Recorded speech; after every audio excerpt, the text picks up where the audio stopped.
From VOA Learning English, this is the Education Report in Special English. In late December, funerals took place for the shooting victims in Newtown, Connecticut, where 20-year-old Adam Lanza killed 20 children, 6 educators, and himself. Officials say Adam Lanza used guns owned by his mother, who he also killed during the shooting. The incident was the second deadliest shooting at an American school. In 2007, a student at Virginia Tech University killed 32 people and then himself. What happened in Newtown has reopened debate about gun control and issues like mental health services.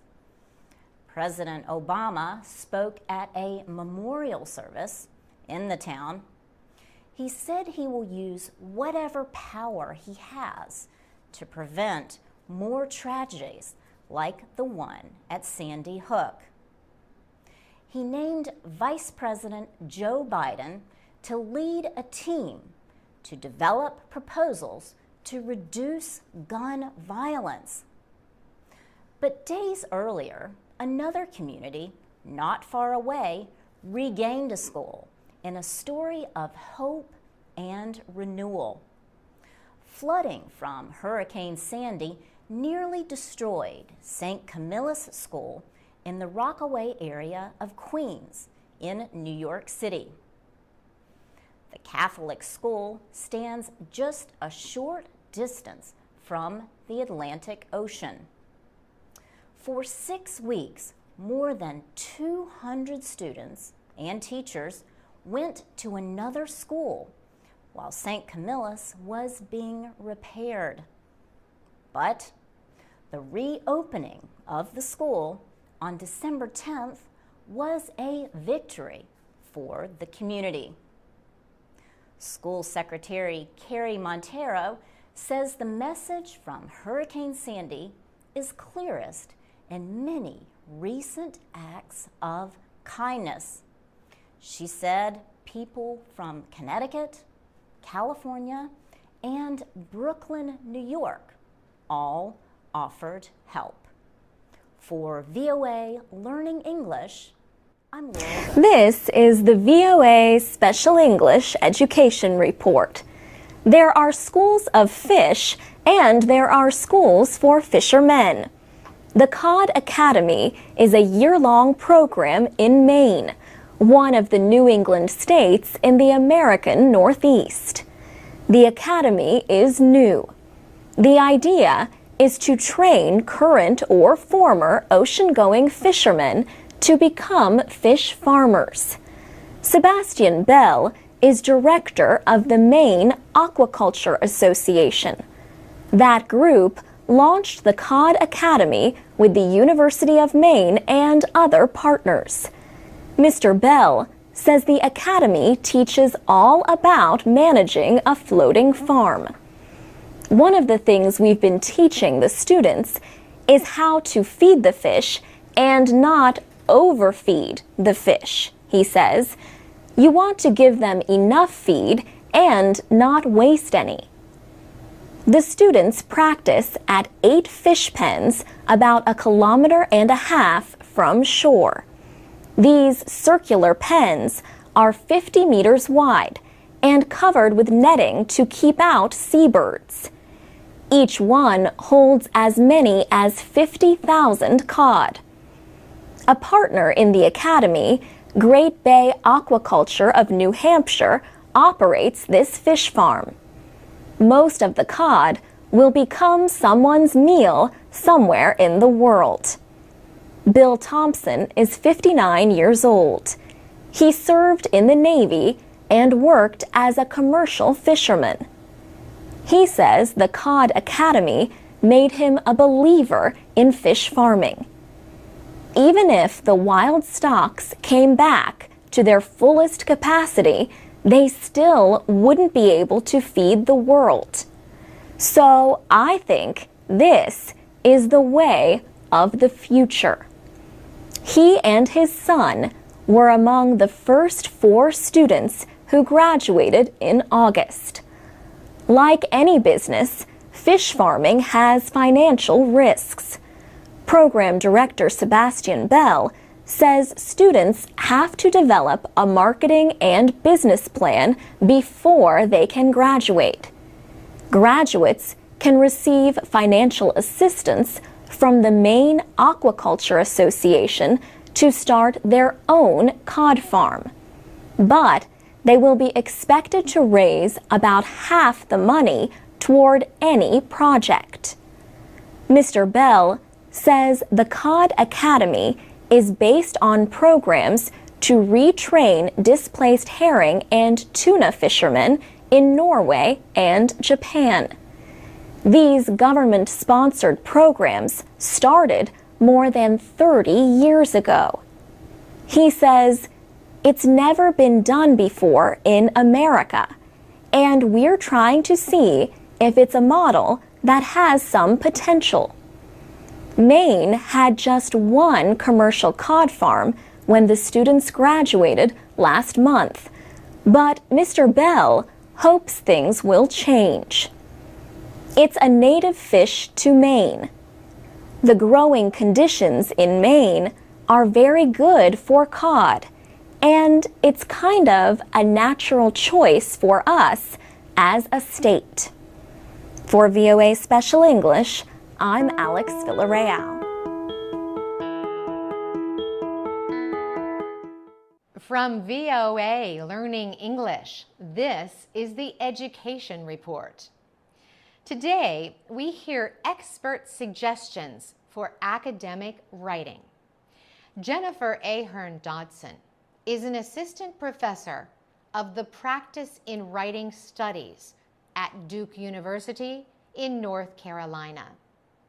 Ms. Ahern Dodson likes to start a discussion with both students and professors planning to write a paper or essay. She asks about their earlier writing experiences. Were they negative or positive? She says you are not alone if you have had problems with your writing. Everyone struggles with writing. Writing is hard. It's hard for all writers at some point, she says.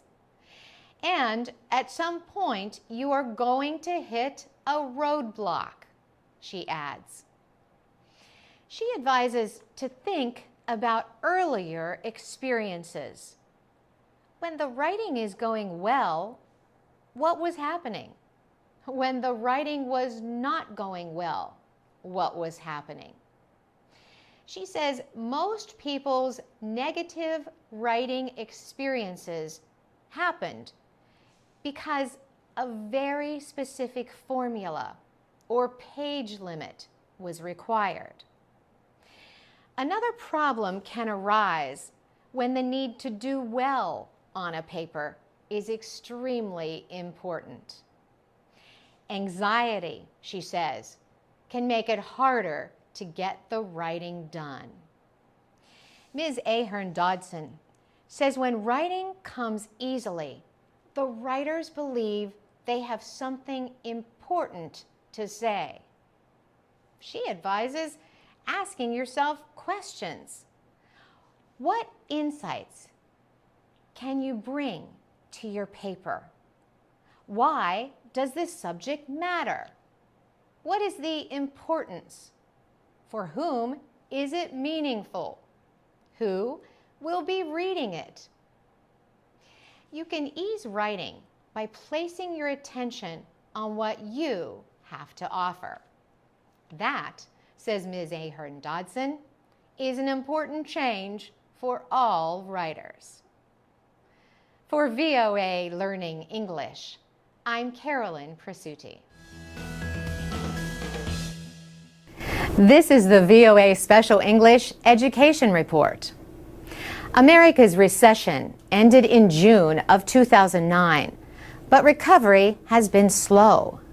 Many states face budget problems and have cut spending in areas including education. In California, thousands of teachers have lost their jobs. 60% of the teachers at the Mariposa Nabby Primary School in Los Angeles have received dismissal notices. Salvador Rodriguez, the school principal, has been able to provide computers for his students.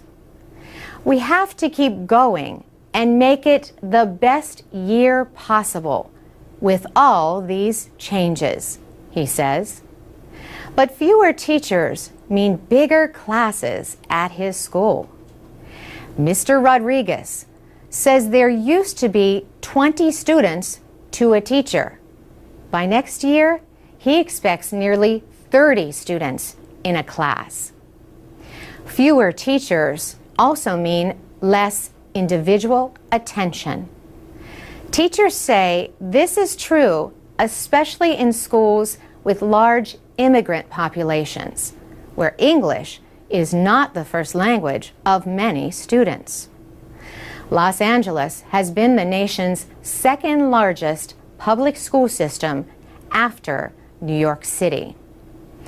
The district has dismissed 10 to 12% of its staff during the past 2 years.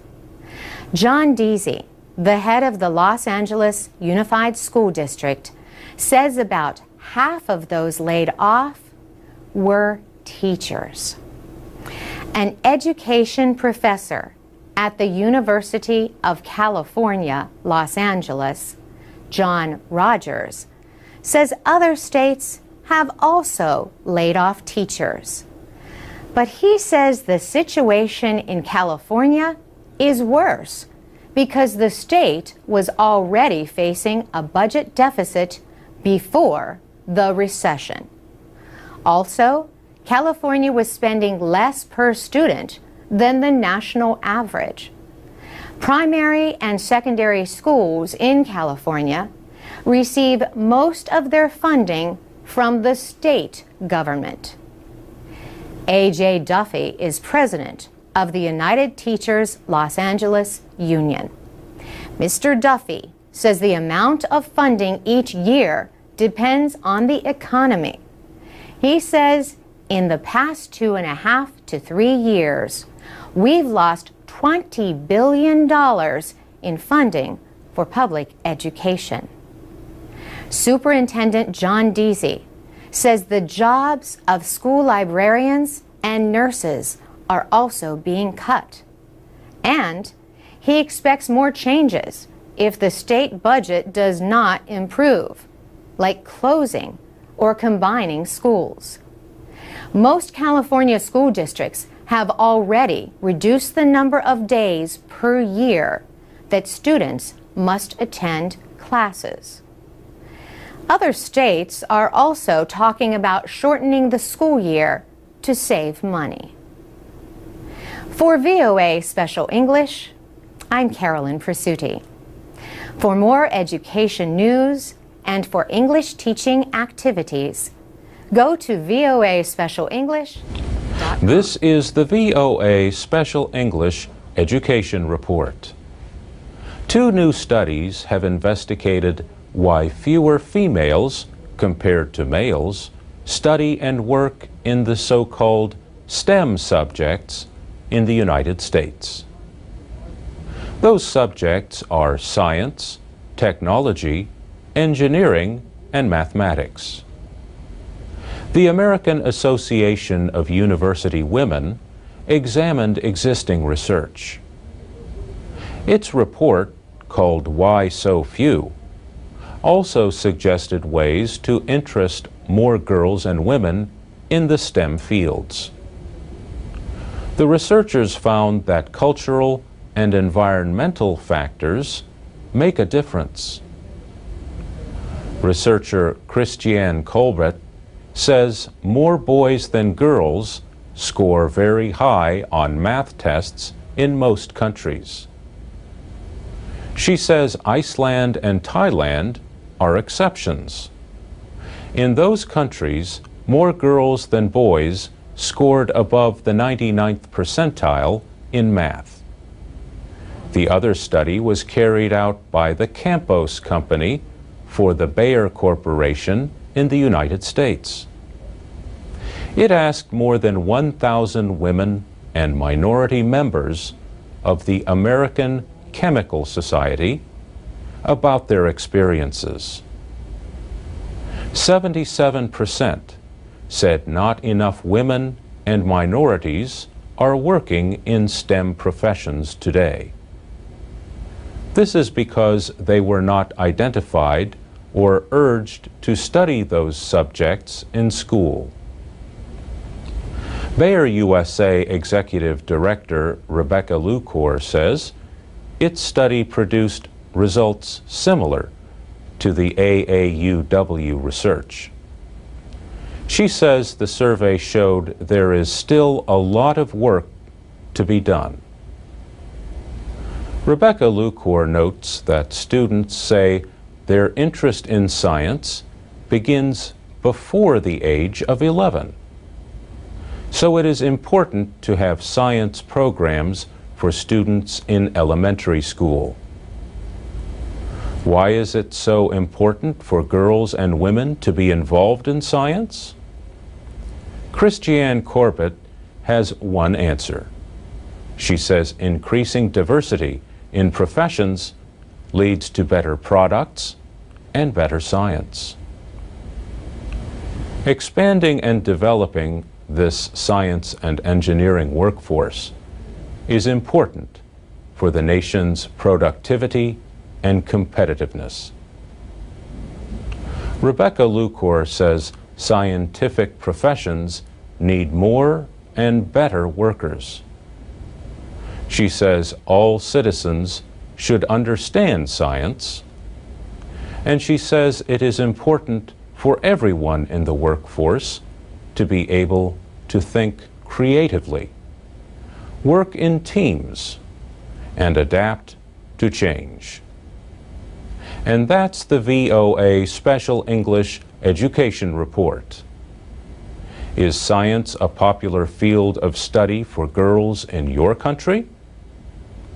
You can comment at our website at voaspecialenglish.com. You can also find us on Facebook.